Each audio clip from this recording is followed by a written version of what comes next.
Sendo que na realidade a palavra de Deus ela nos ensina sobre cinco aspectos básicos do que é a grande comissão. Então, você tem dúvida aí, tipo assim, aonde que a gente faz missão?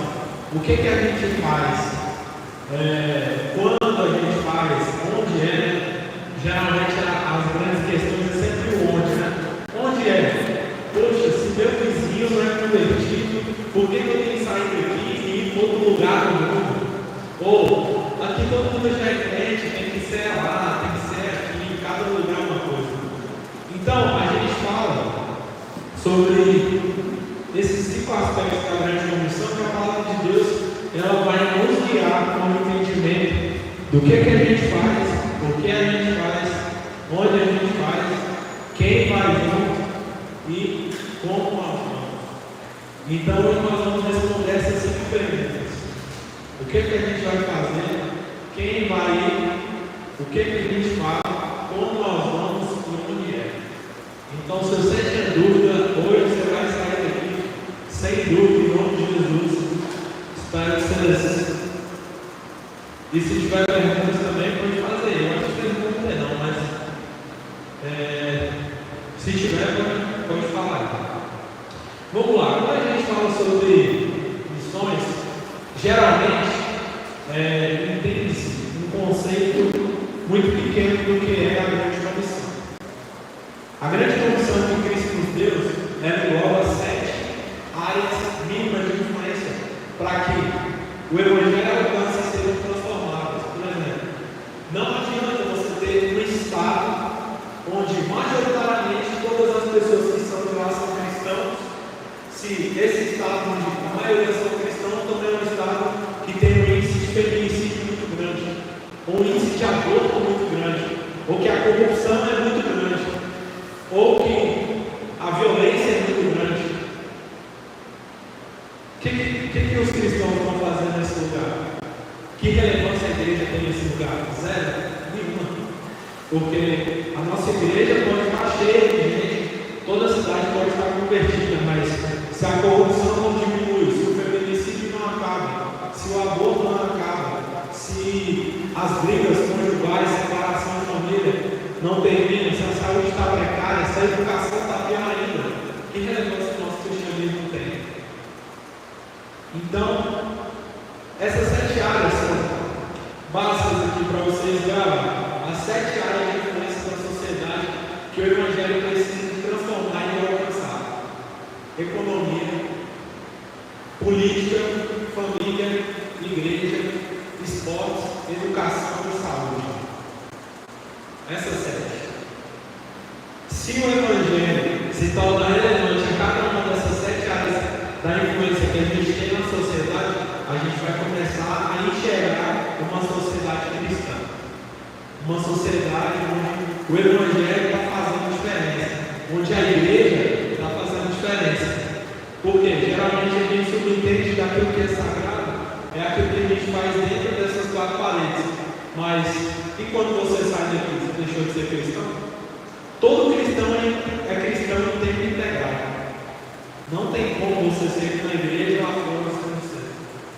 Aí você pensa assim: poxa, mas missionário é só quem vai para a África, é só quem viaja, vai comer formiga, né? Todo mundo pensa aí, a gente come formiga, vive de fotossíntese, tal, só anda viajando, é igual um cigano. Na verdade não. O chamado de missões é para a igreja. O cristão ele é um missionário, ele é um impostor. Todos nós temos essa vocação, mas ele se abrange. Qual é o lugar que Deus quer que você atue? Dessas 7 áreas que eu disse. Tem pessoas que têm chamado específico, como eu, por exemplo, e minha esposa, que a gente vai para outras culturas, desenvolve trabalhos de outro esporte, de outra língua, de outro idioma. Com certeza, tem essa galera. E esses não são os missionários, na realidade todos somos. Porque a gente vai, quem vai ficar? Quem vai fazer o culto sexta-feira? Culto de domingo? Quem vai dar aula na escola amanhã? Quem vai trabalhar no mercado, na farmácia? Quem vai para a advocacia? Quem vai para a política? Quem vai para mudar essa sociedade? É a igreja local. É vocês. Então, te animo, vocês são missionários. Olha a coisa legal. A gente só precisa de virar a chave para entender. Então você pode pensar assim, eu sou missionário, então amanhã eu vou chegar lá no meu trabalho, vou dar uma caixa de som na porta e começar. Você tem Jesus agora. Você quer fazer essa coisa toda? Eu vou te mostrar o que a gente deve fazer. E essa é a grande pergunta. Ó, já a coisa até ali, né? Já estamos ligados. O que a gente faz para a grande comissão? O que a gente tem que fazer? Você pode perguntar, pensar assim, não, vamos distribuir isso sobre na rua, vamos fazer tudo isso, projetos assim, são projetos de integração, mas não é total. Por quê? Porque não transforma. Por exemplo, você pode montar uma sopa aqui na porta da igreja toda sexta-feira e dar sopa para o pessoal toda sexta-feira. Mas você só está matando a fome de alguém que o cara vai comer e amanhã ele vai ter fome de novo.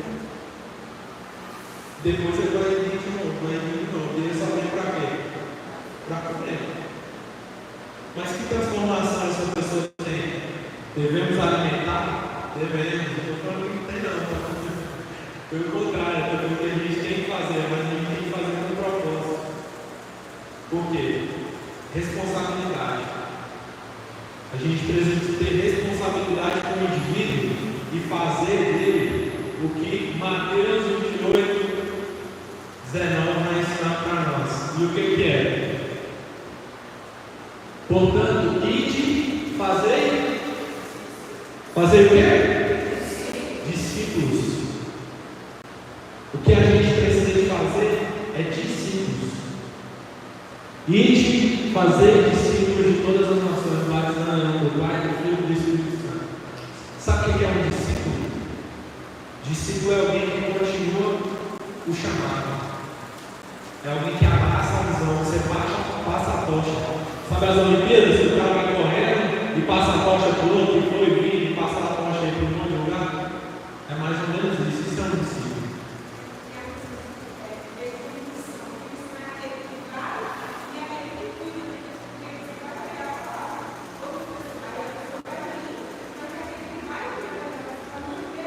Sim. A igreja é duas pernas. Por quê? A igreja, a missão da igreja, ela engloba várias coisas.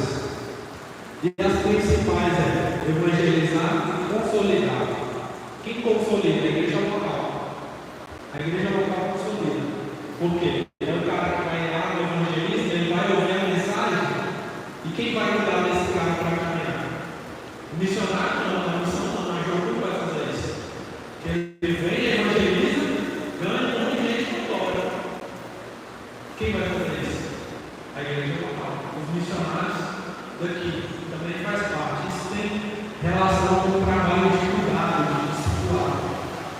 Eu estou chamando vocês para pensar em algo que não é assim. A igreja tem que fazer isso. Não é o que a igreja tem que fazer. Não é o que os líderes têm que fazer. É o que você tem que fazer. Sabe o que você tem que fazer? Um discípulo. Tudo que o cristão precisa fazer na vida é um discípulo. Imagina se essa igreja se enche de domingo e cada ano que se dedica no ano para fazer um discípulo. Aí daqui a 2 anos ganhou um discípulo. Esse cara vai se dedicar a fazer outro discípulo. Quantas pessoas que a gente vai ter? Então, o primeiro chamado é o que a gente vai fazer? Sabe o que você tem que fazer, meu irmão? Discípulo. Você precisa gerar mais uma pessoa. Jesus, no ministério dele de 3 anos, tudo que Jesus fez foi para formar 12 caras. Um se perdeu, os outros 10 abandonou ele, na hora que aplicou, um ficou. João. O único que ficou com ele na cruz. Os outros se arrependeram e voltaram. E a gente fala deles até hoje. Sim ou não? Eles continuaram. Então, onde Deus te colocou? Você tem discípulo lá? Se você parasse de fazer, você está fazendo agora aqui na igreja, no seu trabalho, em qualquer lugar,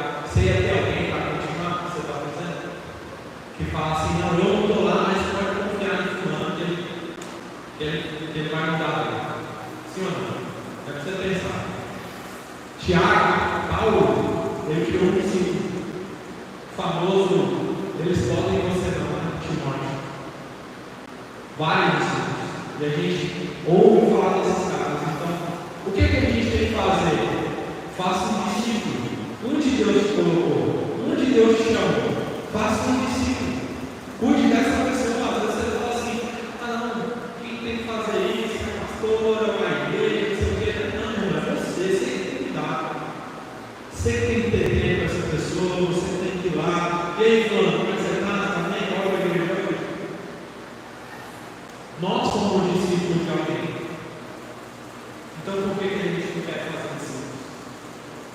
Se a gente tivesse um discípulo, nós estávamos aqui, né? Por quê? Você compartilha DNA com essa pessoa, você compartilha chamada, você compartilha visão, você compartilha devoção. Essa pessoa vai pensar, compartilhar com você daquilo que Deus te deu, daquilo que Deus está entregando para ele, ele não vai deixar morrer. Qual foi a diferença do ministério de Josué e de Moisés? Moisés fez discípulo, Josué. Mas Josué não, depois que ele morreu, ele vai morrer numa bagunça. E Deus tinha dito para ele: olha, faça isso tudo para que você seja bem sucedido. A gente acha que ser bem sucedido é ganhar sempre. Bem sucedido é não ser bem mais. É o dia que você fala assim: poxa, eu posso não ir lá porque eu sei que tem alguém que vai me suceder muito bem. Então vamos pensar nisso. Então, o que a gente deve fazer? Fazer discípulo. Rapaz, agora é uma coisa. Olha para você ver que impressionante. Muitos já se dedicaram a namorar, relato dos fatos que se cumpriram entre nós, conforme os fomos transmitidos por aqueles que desde o início foram testemunhas oculares e certas da palavra. Eu mesmo investiguei tudo cuidadosamente e decidi escrever-te um relato ordenado para a excelentíssima igreja, para que tenham a certeza das coisas que foram ensinadas a vocês. Todos, às vezes a gente não sabe disso, mas dois evangelhos que a gente tem na Bíblia, o evangelho de Lucas e de Marcos, nós só temos eles. Porque Lucas e Marcos foram apóstolos ou não? Não foi apóstolo, não foram apóstolos. Eles foram discípulos. Eles foram discípulos dos apóstolos. E porque os apóstolos fizeram discípulos, a gente tem várias cartas escritas na Bíblia que foram para discípulos. Imagina se eles falam assim: ah, não, o ministério é sozinho e eu resolvo tudo. Não, eles não fizeram isso. Eles fizeram discípulos. Isso fez muita diferença. Às vezes, você nunca pensou nisso, mas Lucas, ele não viu nada do que ele escreve no Evangelho. Marcos só viu a última cena, mas ele escreveu porque eles aprenderam quando eles eram discípulos. Então, beleza, a gente tem que fazer discípulos, mas quem é esse discípulos? Quem vai ser essa galera? Quem serão os discípulos? Segundo aspecto da grande comissão.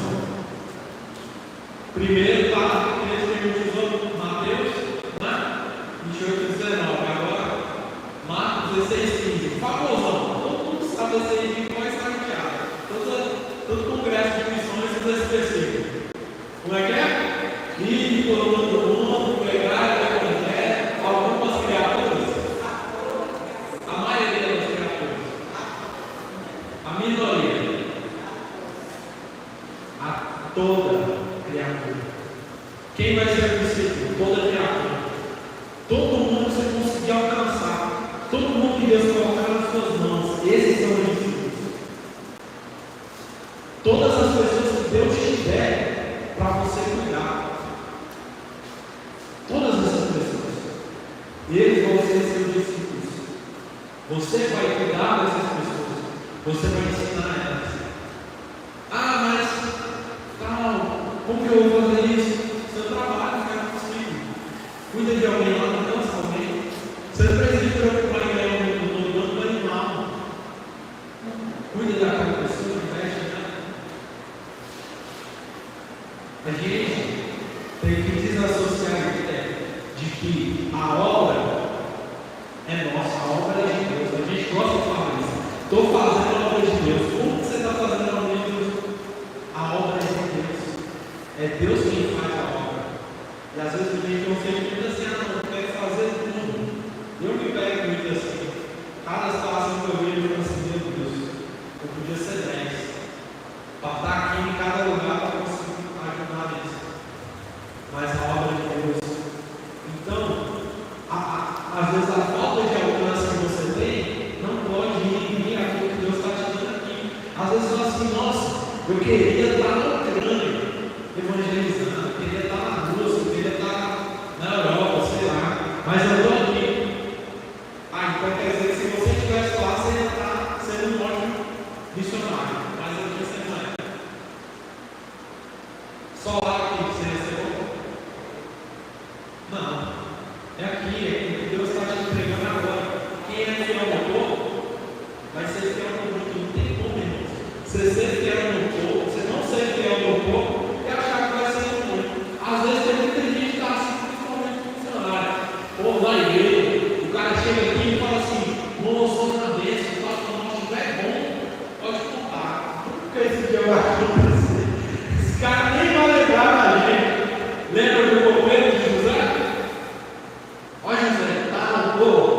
Quando eu estiver na melhor, eu vou lembrar de você. Ó, anos, o cara lá não é na prisão. Então, você tem que fazer discípulos. Quem? Todas as pessoas que Deus colocou para você. Esses são os seus discípulos. Todo mundo, toda criatura. Esse é o nosso chamado. Essa é a nossa vocação. Todo discípulo, todas as pessoas que a gente conseguiu. E essas pessoas vão perguntar assim para nós: tá, mas e aí? Beleza, vamos fazer discípulos? Vamos. Quem vai ser esses discípulos? Todo mundo que Deus colocar na nossa mão. Mas e aí? O que a gente vai falar? Qual que é a nossa mensagem? O que a gente vai falar? Naquele mesmo dia, 2 deles estavam indo para um povoado chamado Emaús, a 11 quilômetros de Jerusalém. No caminho, conversavam a respeito de tudo que havia acontecido. Enquanto conversavam e discutiam, o próprio Jesus apresentou-se e começou a caminhar com eles, mas vários deles foram impedidos de me conhecer. Então Jesus lhes perguntou: sobre o que vocês estão conversando enquanto caminham? Eles pararam com os rostos entristecidos. Um deles, chamado Cleópas, disse: você é o único visitante de Jerusalém que não sabe das coisas que aconteceram nesses dias. Que coisas? Perguntou ele. O que aconteceu com Jesus de Nazaré? Disseram eles.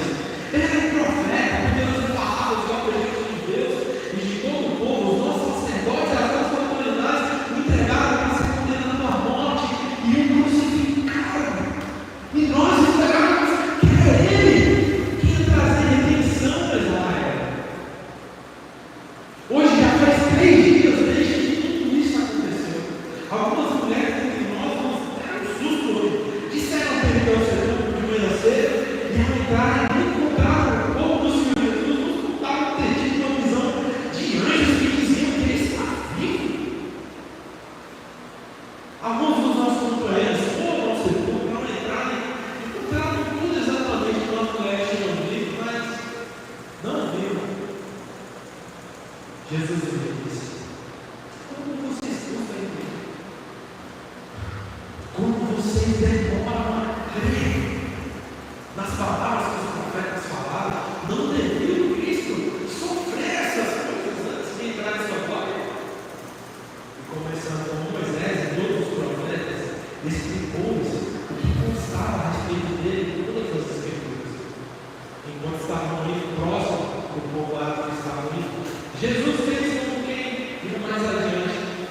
eles disseram: fique conosco, pois a noite já vem e o dia já está virando.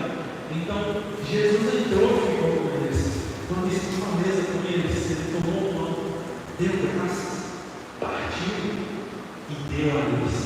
E os olhos deles foram abertos e o reconheceram. Mas Jesus desapareceu da vista deles. E eles ficaram perplexos. Perguntavam falando: mas nosso coração queimava enquanto nos falava as Escrituras e nos expunha no caminho.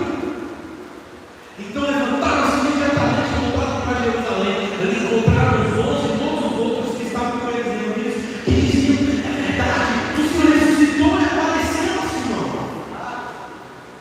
E os dois começaram a contar-lhes como Jesus lhes expunha as Escrituras no caminho e como reconheceram quando partiu o pão. Enquanto falavam sobre essas coisas, o próprio Jesus apresentou-se e disse: a paz seja com vocês. Mas eles ficaram assustados com ele, pensando que estava vendo o Espírito. Mas Jesus disse: por que vocês têm dúvida em seus corações? E por que vocês têm medo? O Espírito não tem carne nem ossos como vocês estão vendo que eu tenho. Toquem e vejam. Depois de ter dito isso, mostrou-lhe as mãos e os pés. Mas por tão cheios eles estavam de alegria e de espanto, Jesus perguntou: vocês têm aí algo para comer? E lhe trouxeram um pedaço de peixe assado. Jesus comeu na presença deles e lhes disse: é sobre isso que eu estava dito, que era necessário que se cumprisse tudo que foi dito a meu respeito à lei, os profetas e os salmos. Então lhes abriu o entendimento para que eles pudessem compreender as Escrituras. E ele lhes disse: está escrito que Cristo haveria de sofrer, ressuscitar entre os mortos ao terceiro dia, e que em seu nome seria pregado o Evangelho para arrependimento e perdão de pecados a todas as nações, começando em Jerusalém. Vocês são testemunhas dessas coisas. Sabe qual é a mensagem? Que falar qual é a mensagem? Está escrito: assim convém que se padecesse e ao terceiro dia ressuscitasse entre os mortos, e em seu nome se pregasse arrependimento e remissão dos pecados em todas as nações. Essa é a nossa mensagem. Qual é a mensagem? O que a gente vai falar para esses nossos discípulos? Nós vamos ensinar o Evangelho de arrependimento e perdão de pecados, que está disponível para quantas nações? Quantas? Todas. Todas as nações.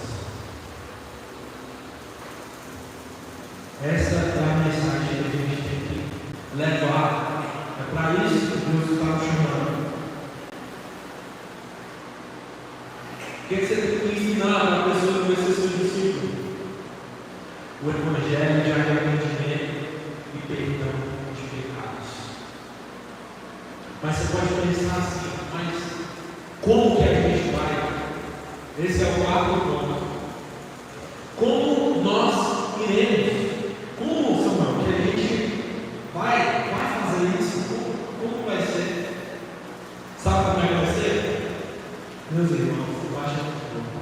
Disse-lhe Jesus, pois Jesus outra vez: Pai seja convosco, assim como o Pai me enviou, eu envio vocês. Sabe como que a gente vai? Do mesmo jeito que o Pai o enviou. Depois que Jesus disse, acontece uma cena enigmática, que às vezes você pode ter visto na Bíblia, e nunca tem entendido. Eu vou explicar para você. Eu gosto muito desse negócio assim, aquele texto que você nunca entendeu, depois você vai entender. Depois que Jesus faz isso, você sabe o que ele faz, irmãos? Ele faz aquela bênção que geralmente aquele profeta assim, da revelação, o rei de Deus, faz muito com os Ele está orando assim pela pessoa, está olhando, faz sopra no cara. E o texto fala de Jesus fez isso. Jesus soprou sobre o discípulo. Esse negócio é muito massa. Mas sabe o que é soprar sobre o discípulo? Vamos lá. A gente está falando aqui de Bíblia, né? Hoje é cultura de estudo, então vai se entender um pouco de Bíblia. Gênesis 1. As três pessoas da Trindade estão nos três primeiros versículos da Bíblia. No princípio criou, quem criou? Deus. O céu e a terra. E a terra se torna vazia, havia trevas sobre a face do abismo, e o Espírito de Deus se movia sobre a face das águas. E disse Deus: haja Jesus. Então a gente encontrou as três pessoas. Só que eu quero falar com vocês da segunda pessoa, que é Deus, através de Cristo, nos comissiona, o Espírito Santo. Gênesis 1, versículo 2 fala que a terra era só água e o Espírito se movia sobre as águas. Sabe o que isso quer dizer? Que é como se ele fosse um incubador da terra. A terra está aqui e o Espírito está se movendo ao redor da terra e envolvendo a terra. O Espírito está envolvendo a terra. E no terceiro versículo, o que aparece na terra? Deus diz: haja luz. Aí a terra começou a ter vida. Fez dia e noite, fez os animais, separou a porção seca, os mares começaram a nadar, as aves começaram, não é? A terra gera vida. Aí você continua lendo. Aí fala que Deus faz o homem do pó da terra. Aí Deus faz uma coisa sobre o homem. O que ele faz? Ele o quê? Sopra. E depois que Deus sopra sobre o homem, ele viu o quê? Alma vivente. Ele passa a ter vida. O Espírito que estava envolvendo a terra, e depois a terra passa a ter vida. O Espírito envolve Adão, e Adão passa a ser alma vivente. Jesus.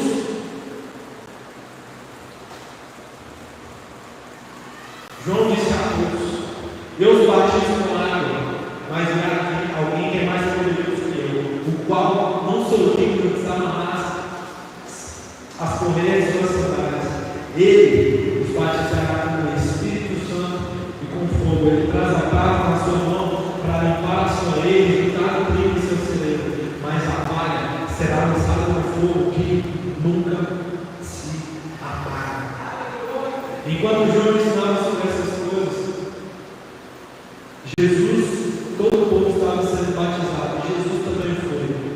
E tendo terminado de orar, ouviu uma voz do céu que dizia: eis que tu és o meu filho amado, em ti me agrado. Então o Espírito Santo desceu sobre ele em forma corpórea como pomba. Jesus foi envolvido pelo Espírito no dia que ele batizou. E o que nasceu? O ministério. Antes de Jesus ser envolvido pelo Espírito, ele não tinha ministério. Ele não tinha feito curas, ele não tinha feito essa ideia de Jesus cura passarinho, de Moisés viagem. Quando o Espírito Santo envolveu ele, aí sim, ele começou o ministério dele, e o ministério dele começou a gerar vida onde ele passava. Então vocês entenderam, né? O Espírito envolve a terra e a terra passa a ter vida. O Espírito envolve Adão e Adão se torna alma novamente. O Espírito Santo envolve Jesus e nasce o ministério. O Espírito Santo envolve Maria e nasce o Filho de Deus. E agora Jesus sopra sobre os discípulos e o Espírito faz nascer o reino dos discípulos.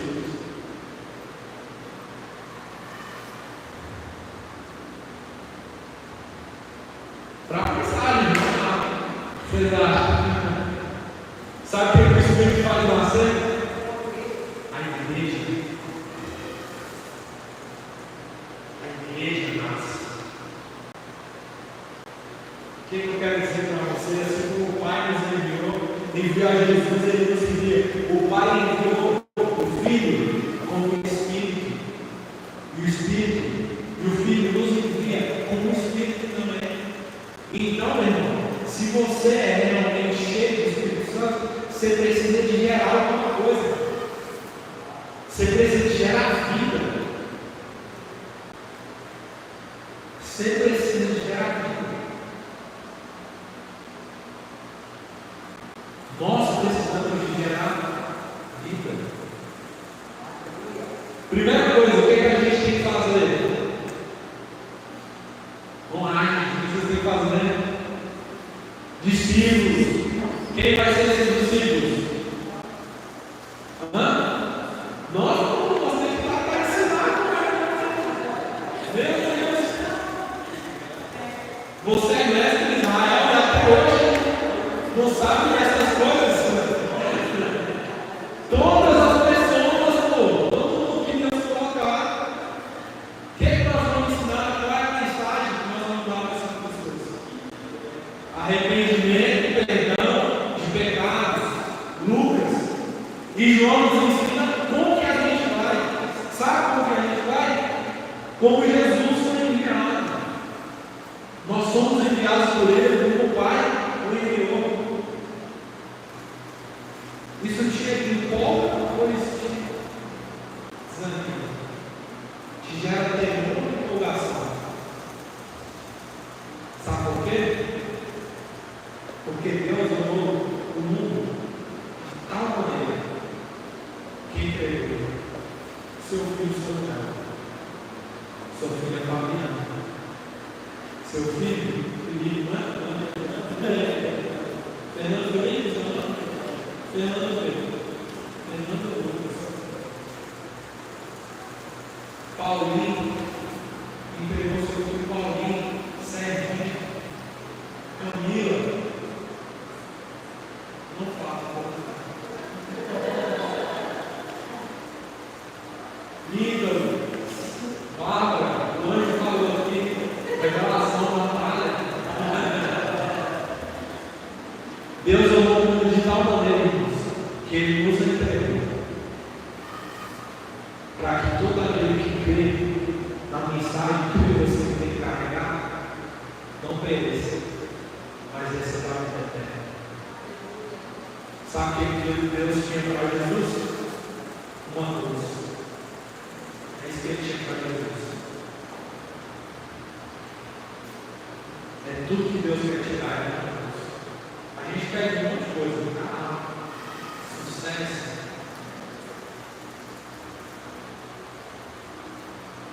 Isso faz a gente pensar. Certo dia, Jesus estava próximo do lago de Genezaré, então comprimia por todos os lados para ouvir a palavra de Deus. Quando foi à beira do lago, dois barcos deixados ali pelos pescadores que estavam lavando as redes. Então, Jesus subiu num dos barcos que pertencia a Simão e pediu-lhe que o afastasse um pouco da praia. Subiu num dos barcos e ensinava. Tendo terminado, Jesus disse a Simão: para onde as águas são mais fundas? E a todos: lança suas redes para a pesca.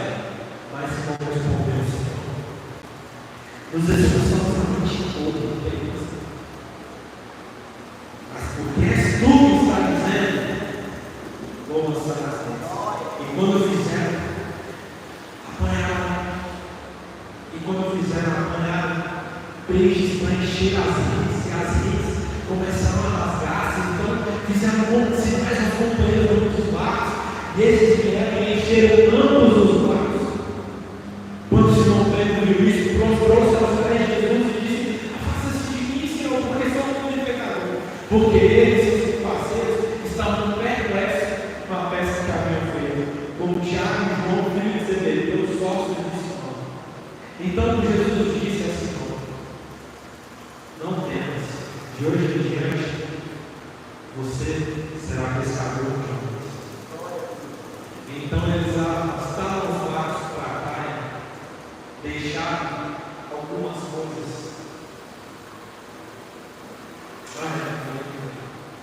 deixaram tudo e seguiram Jesus. Eles deixaram tudo e seguiram Jesus. Você não entendeu esse texto? Você não entendeu o que é isso? Você fecha o pau, gosta de começar? Comer um peixinho? Quem gosta de comer peixe aí, irmãos? Comer um peixe esse dia? Ontem, que peixe era? Tucunaré. Quanto está o quilo do tucunaré? 60? Quanto que cabe um barco cheio de peixe? Quantos quilos de peixe cabe? Tonelada? Uma tonelada? Esse aí um barco cheio de tucunaré. Nós vamos fazer uma igreja para a igreja. Sim ou não? É muito gerando. Eles encheram 2 barcos, 2 redes. Peixe, para eles, não era comida, não. Peixe era dinheiro. Eles vendiam os peixes. Então, o empresário teve que ficar uma semana toda chegar lá na agenda para ele subir barco. Hoje vai ser a última vez. Se hoje não pegar nada, eu fecho esse negócio, vou caminhar, vou botar tâmara, vou botar outra coisa, porque o peito não está dando certo. Aí Jesus chega e fala assim: fica mais rápido. Ele chegou, as redes, e 2 barcos. Se fosse hoje, não quero 2 barcos cheios de peixe. É muito dinheiro, é pouco. E um dia só. Aí ele falou assim: agora você não tem mais, fizemos sucesso, entendeu? Rapaz, 2 barcos cheios de peixe vai ser difícil até para não ter tanto que nós vamos lucrar com esse negócio. Ó, João vai dar aquele barco que nós queríamos comprar, já dá para contratar mais 4 caras, vamos comprar mais 2 barcos, 2 redes novas, vamos fazer sucesso, Jesus. Aparece amanhã de novo, nós vamos estar. Foi isso que eles fizeram? Tudo ficou na praia. Eles deixaram os barcos, deixaram e seguiram Jesus. Será que se Deus tivesse ter uma peça maravilhosa do lado dele, seria ser Jesus ou seria e crescer em igreja? Aí a gente vai para a última pergunta. Então vocês viram aí, primeiro, né? Estou terminando já. O que a gente vai fazer? Discípulos. Mateus diz isso. Quem vai ser?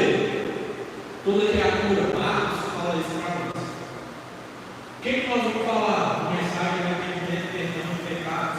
Lucas nos ensina isso. Como que a gente vai? Como Jesus foi enviado? João 20 nos ensina isso. E a loja? Isso aqui é muito bom. A loja. Onde tem que fazer isso? Isso é muito bom.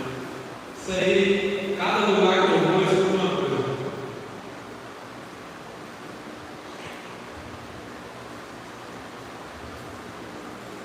Tá, meu irmão, mas essa praia é tão longe que do bairro não tem gente que precisa.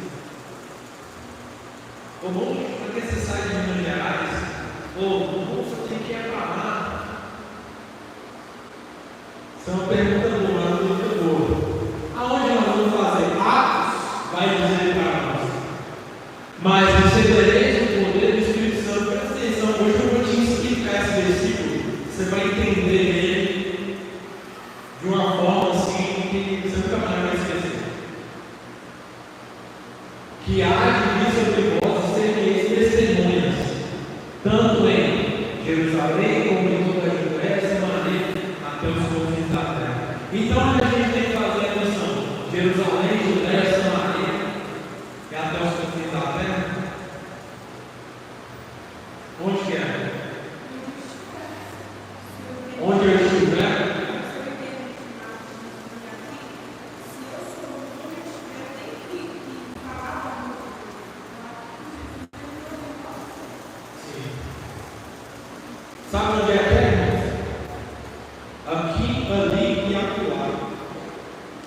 Todos os lugares. Todos os lugares. É onde eu estiver, onde eu estiver também.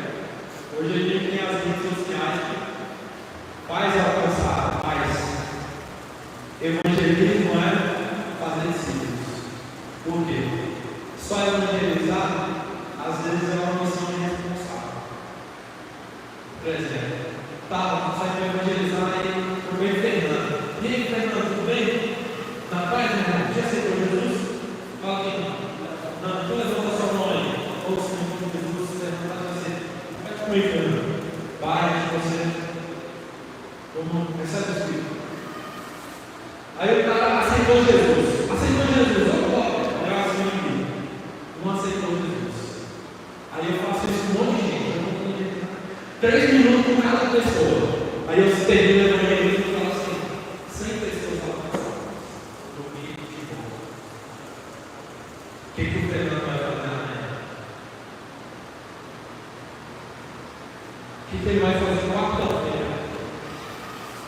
O que ele vai fazer no domingo? Eu nem sei. Ele vai ver o segundo.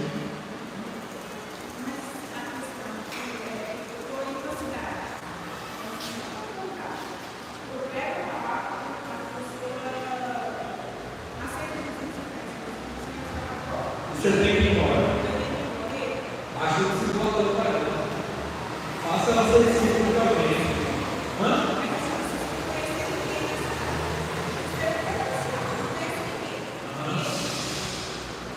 Você conhece ela, velho?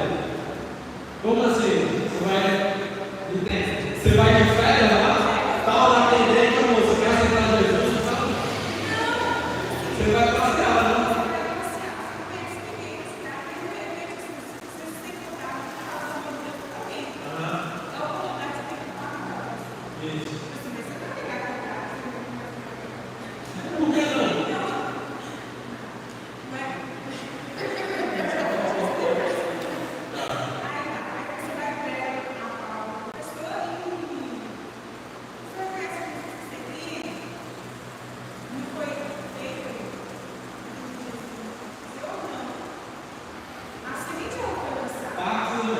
Por quê?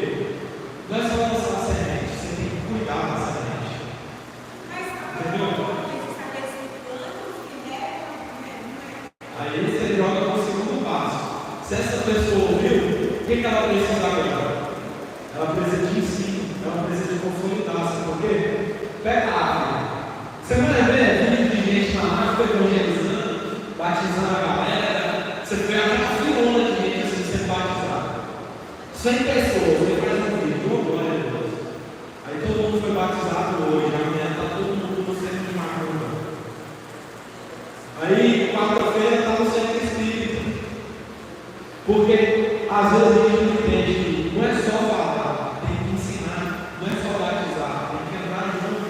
Por quê? Porque é o caminhar que vai fazer esse cara entender o que é cristão. As pessoas aprendem mais pelo que elas veem do que por aquilo que elas ouvem. Por exemplo, coloca a mão na mão dele. Ele foi esperto, eu falei agora, mas eu pensava assim, onde é que é, meu Deus? Sim ou não? Onde é que então essa pessoa precisa. Por exemplo, você está falando de um caso muito específico. O que você faz num caso desse? Primeiro, você vai indicar essa pessoa para ir para uma igreja, para ter alguém para andar com ela, você vai ligar para ela, vai conversar com ela. Sabe por quê? Porque às vezes a gente faz um evangelismo irresponsável de falar assim: eu já fiz minha parte. E agora é ele com Deus. Não é ele com Deus, não é a gente. Se eu não for responsável por ele, você tem que pegar a pessoa e falar assim: velho, quanto que vale a alma? Vale mais que muito dinheiro. Então eu vou caminhar para esse cara até eu ver ele entrando no céu. Não vou abrir mão dessa pessoa. Só ir lá e falar: não, vou lá, evangelizei e tal, e vou embora. Beleza, mas ligue, e aí, como é que você está? Você está bem? Ou está indo na igreja? Como você está, irmão? Vou contar um testemunho para vocês rápido. Eu tenho um amigo que eu convivo com ele, eu tenho 23 anos. desde que eu tenho 10 anos de idade, e andando, eu sabia que eu era crente muito mais. Agora, depois desse tempo todo, o cara converteu, aceitou Jesus, está na igreja, está firme. Você pergunta assim para mim, pô, 10 anos? Mas você não é evangelizado ali não? Oxi, demais. Convivia comigo. Mas era só falar. Se eu não andasse com ele, se eu não insistisse com ele, se eu orasse por ele, se eu não. Entendeu? Não, por quê? É uma responsabilidade. Por exemplo, o cara chega e te pede lá 10 reais. Ah, não tenho 10 reais aí, irmão. Toma 10 reais. Então vai embora, deixa quieto. Eu sou responsável por essa pessoa? Eu cuido dessa pessoa? Eu sei o nome dela, onde ela mora, eu não me preocupo com ela? Não. Pelo contrário, eu estou só. Mas assim, não sai para entregar para um feito hoje para mim me sentir menos mal. Não. Evangelismo não é hoje. Entendeu? Ah, tem gente que o cara escuta só uma vez, conversa na igreja de 50 anos.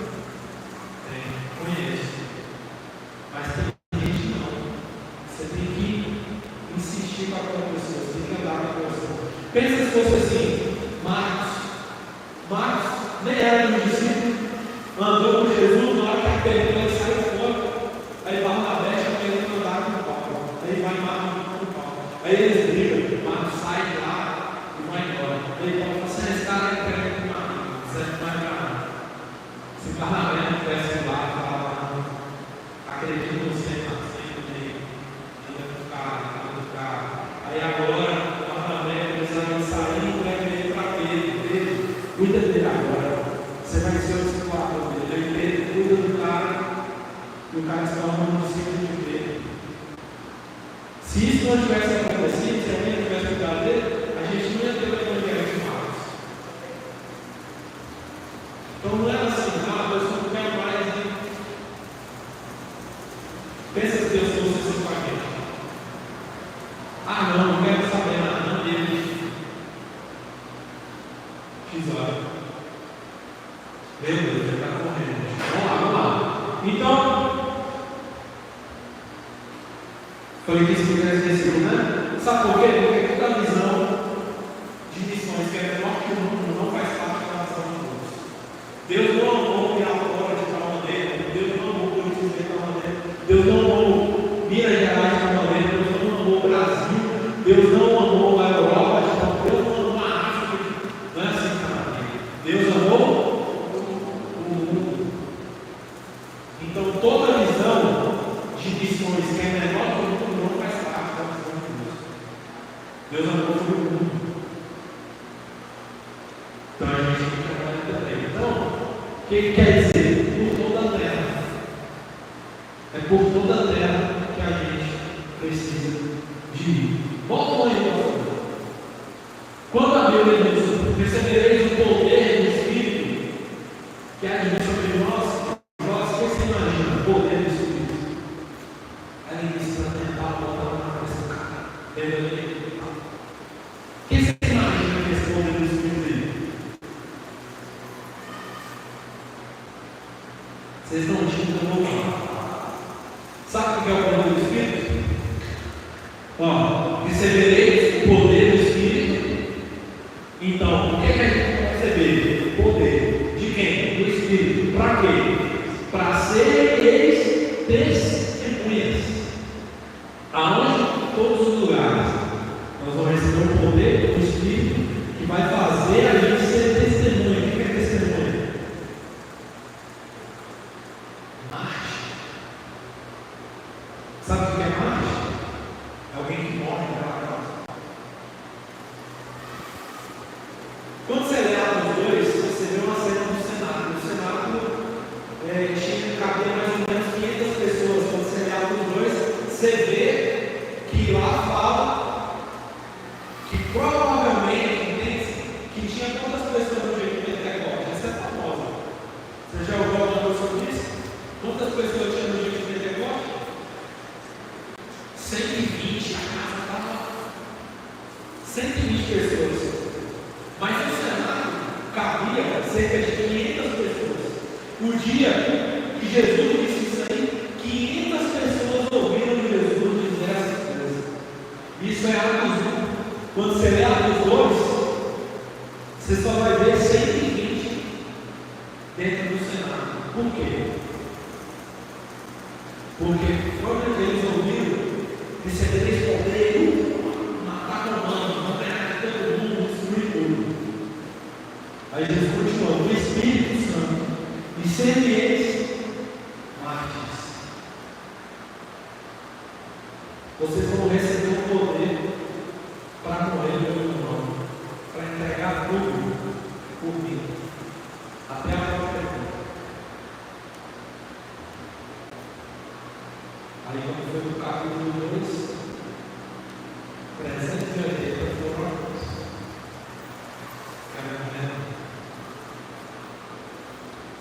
Eu tinha uma hora assim, pensando na minha cabeça: nossa, o Paulo quer morrer pelo Evangelho.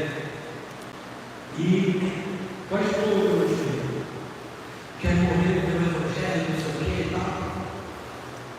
E eu orava assim, eu pensava que eu ia ser encerrado, os caras iam jogar na areia, enterrar. Quando eu estava na minha terra, eu sonhava que eu ia estar um dia na Ásia, e os caras iam abrir e enterrar vivo. E eu já com filhos, com base, meu filho, como é que a Jesus? Sonhava, certo? Aí um dia eu estava meditando sobre isso, né, morrer pelo Evangelho, e eu ouvi Deus falando para mim assim: Senhora, você não morreu ainda não? Você está vivo ainda? Você não morreu ainda não?